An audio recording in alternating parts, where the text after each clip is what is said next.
So, pretty recently, I took a clanmate who was around my skill level in the Crucible, and a friend who is relatively new to Destiny 2, and he's, not super great. His KDA is something like maybe 0.6, but, that's okay. So we go into competitive, and we win 16 matches and lose 4. We actually ended up winning 12 in a row. I go from Mythic 2 straight to Legend. My friend was already a Legend, so he just kind of stays there, and my friend goes from Brave to Fabled 3. So with that in mind, I thought I would make this video and share my tips on how you can also do the same thing.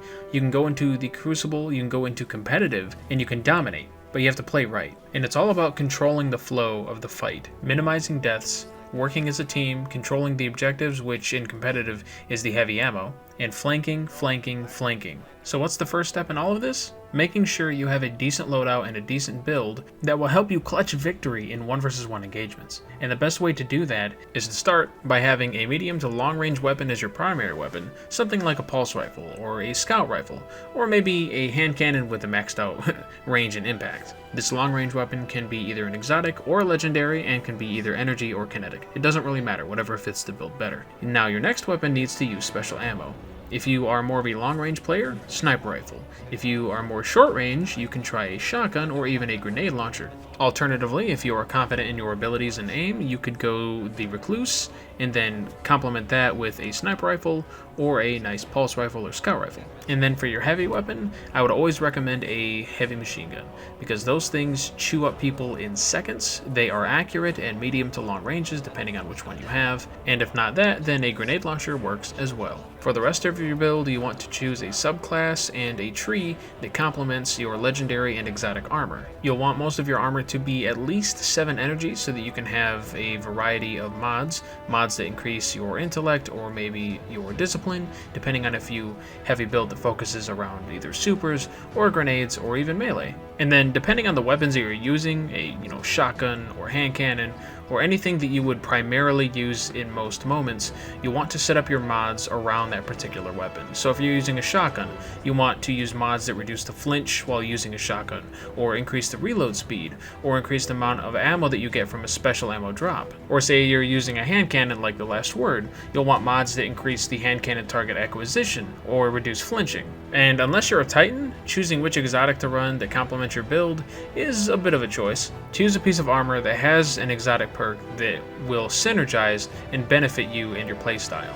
Maybe you want to run double grenades or double throwing knives, or you want your super to regenerate more quickly, or you want more damage and resistance when using grenades, or you want to float in the air while you're aiming down your scope. Just choose something that benefits what you like to do and what you're good at. The time for experimenting is not in competitive, it's not in survival. It's in, control or clash or rumble. So you have your preferred weapons and you have a decent build. What now? You can do 2 things, and these are wildly different. One, you can try to solo queue and hope that the skill-based matchmaking pairs you with teammates who know what they're doing, who are around your skill level, and will work with you. This can be hard to do without proper communication. On the plus side, everyone, even your enemies, is on the same playing field. Nobody's communicating with each other. It's all just kind of a team free-for-all brawl. What you can do in solo queue is try to watch your teammates' movements and study their patterns so that you can try to work around them and work with them.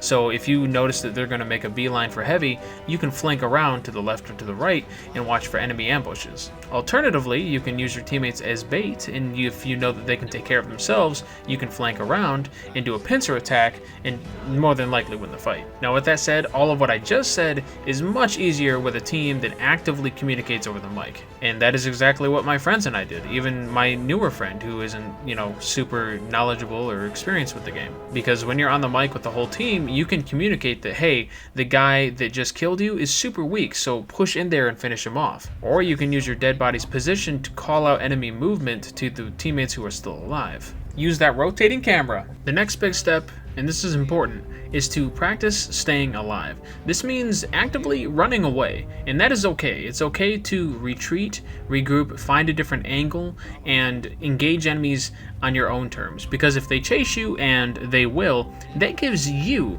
the advantage, especially if you decide to turn a corner, whip out your shotgun, jump up and hover in the air. They will pass right beneath you. You turn around, blast them. Same thing with a sniper rifle.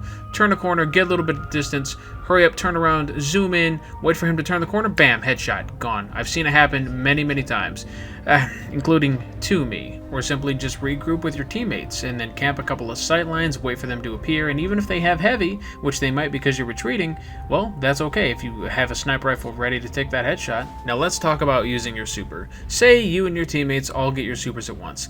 Don't blow all 3 supers in one round, assuming that competitive is a round-based match. It can be advantageous to plan your supers accordingly. Don't use your super as a oh shit button, he's about to kill me, I want to kill him, but instead, take the loss if you need to. Save your super for that very important round where if you win it, you can close out the game without them having an upset and coming back. Choosing which supers to use is also something important. For the hunter, something like Shadow Shot is amazing because you can use it to counter other people's supers once you've tethered them. For Warlock, Nova Bomb or Nova Warp, if you know how to use it well, is a fairly good choice, on top of Dawnblade, which is exceptional for its long range ability to take people out. And then for Titan, either the Void Shield if you want a more defensive approach, or just Striker Titan. A single well-timed super can win a round for your team, especially if it synergizes with your build. And I have one final tip.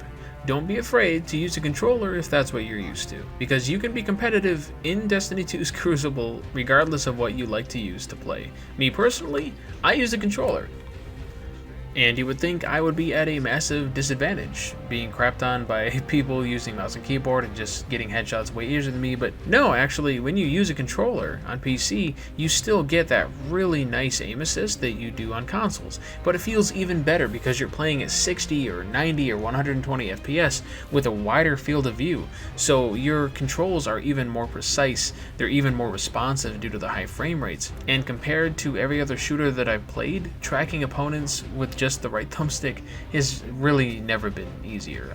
I've tried to get other games to feel like Destiny 2 and I can't. There's just something about how snappy it all feels when you're playing with a controller compared to mouse and keyboard. And, mouse and keyboard feels pretty universal with other shooters, give or take a couple of different settings. I mean, just now, I hopped on my Hunter with a Jade Rabbit in a regular 6v6 control mode, and I got 29 kills with a 3.6 KD with a controller. I also used a shotgun, did a lot of sliding, and for the first time tried the different controller setup to where you can crouch constantly and aim and shoot, which seems to throw off the enemy's aim a little bit while allowing you to land headshots a little bit easier if you aim for center mass. It might not be for everyone, but I do see it helping in certain scenarios because you can just crouch and uncrouch and crouch and uncrouch constantly. It's basically like you're teabagging, but you're also aiming and shooting at the same time, and it doesn't hurt accuracy at all, and it makes it harder for the enemy to beat in on your head because it's constantly bobbing up and down. But truth be told, I'm not trying to brag, I'm just saying it's possible. So give it a try if that's what you're more inclined to.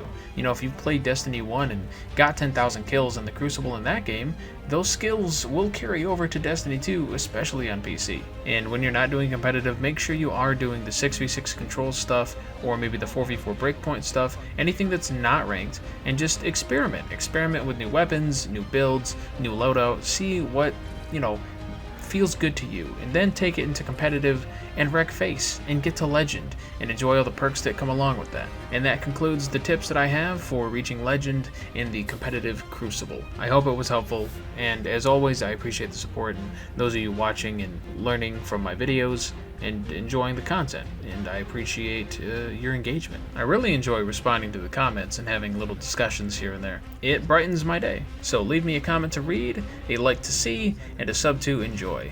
Thank you for watching, and I will see you next time.